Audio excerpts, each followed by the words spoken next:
So I woke up early and I'm looking at some Smash matches.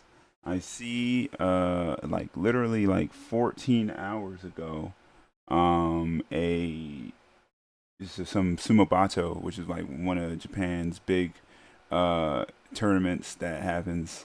I don't really know how frequently. Pretty frequently. Um I see there's this match between Kome, one of the best shulks in the world, and Akakikusu, who is arguably the best hero. He's one of the best for sure and has some amazing results. And I'm right now I'm on this frame of this third match. Watch this. Watch how this turns out. Okay. Kome is at 96%. Gets the grab on Hero as he's doing Frizz, and then puts him off stage. So this part was crazy to me because a lot of people like to ask, "Is Hero fair?" And this interaction happens. Now watch this. So he got whacked. Um, he got whacked. But this is so funny to me because I had to know how likely was this to happen? So at first, I really was just curious about the whack percentages, right? So if you're not familiar, or here's a character who's random, he has a command menu that pulls up like an RPG style menu. So Hero basically has this menu move where he presses his down B, and it gives you four options in a list. Now the thing is, every time you use this move, your options are randomized. You never know exactly what you're gonna get. So this makes it really hard to predict what Hero's going to do because he barely knows. But if you're a Hero main, you're usually pretty fast at reading this. Now, there's one move in particular that Hero has called Whack or Thwack.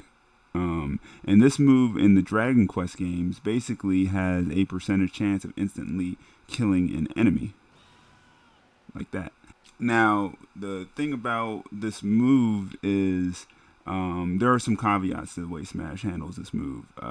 Yes, there's a percent chance of instantly killing the opponent, but it's based on a few factors. Now, there's a really complex algorithm that is used for this by the game, and thanks to Meshima, he's a great Smash I guess, content creator in a sense. He has a Twitter where he basically breaks down a bunch of the math of Smash and how things work and the functionality. And that's where I got the ability to calculate how likely this move was to basically kill Shulk.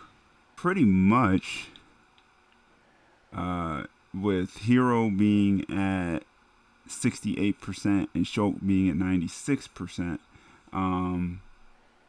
I also did some tests myself where I just kind of repeatedly use whack over and over again. And I came out to about 74%. So there's about a 74% chance of this killing a Shulk at these percentages. Now, that's a pretty high percentage chance. That's pretty good odds. But this is where it gets kind of crazy. Now, shout outs to Mishima, who created this, who basically, let us know what the uh, calculation was for Wax death percentage. I actually did my own test as well, just because it was like a little bit more straightforward to do.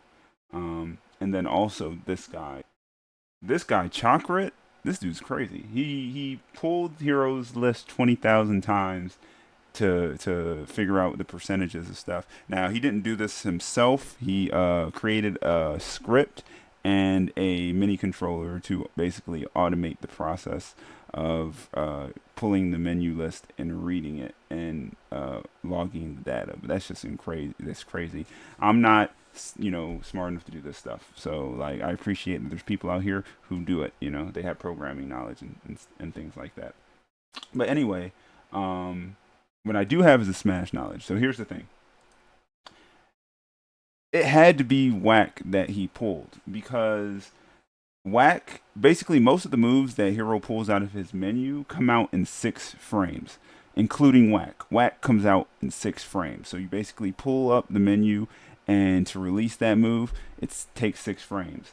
If it was thwack, thwack, I looked it up already. It's 24 frames. Thwack being a 24 frame move means it would have lost to Shulk's forward air, which is 14 frames. As you can see here, Shulk's forward air comes out. It takes 14 frames for the hitbox to come out. Whack is going to beat forward air, but not thwack. So that means the chances of this situation working out for Akakikusu is even rarer than it seems. It's not so much just a 74% chance of this move landing. He had to top deck whack specifically, not thwack. So this is important because whack and thwack are considered the same spell family. So basically, when you pull up the list, there's an equal chance of it being whack or thwack. Then from there, it basically uh, picks either or. And then this guy Chockrit basically had the exact percentages.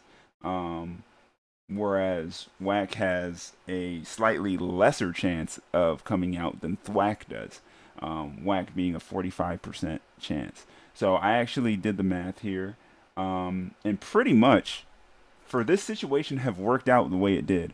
For him to be put in the situation and top deck a Whack specifically, and then for that Whack to kill, winning him this match, which it did, it's literally a 2.7% chance. It's like a less than 3% chance that this would have even went in his favor.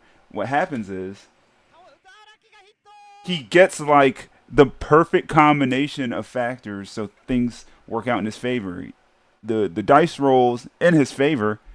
He wins the match and then by extension ends up winning the set a game later. And honestly, the way this game went, you can tell the momentum was clearly on Hero's side. So it might even did a little bit of mental damage to Kome. Just losing on something like that, where you basically had the match won and it was kind of ripped away from you because you got unlucky. So is Hero fair? I'll let you decide that. One thing I can say is that Akakikusu got lucky, and then if you're a lucky person, use Hero. I'll be making more content like this. Thanks for watching. I love breaking down this stuff. It's really fun for me. And if you could, go ahead and like and subscribe, or at least like. I'm trying to get at least 10 likes on this video. That's my goal. So if you guys could help me with that, I really would appreciate it. I'm going to keep coming out with more content like this. I have a bunch of old matches I've also broken down, and I'm going to just be uploading those because those should have been uploaded forever ago, but I didn't because, I'm a busy person. Thanks for watching. Until next time. Peace.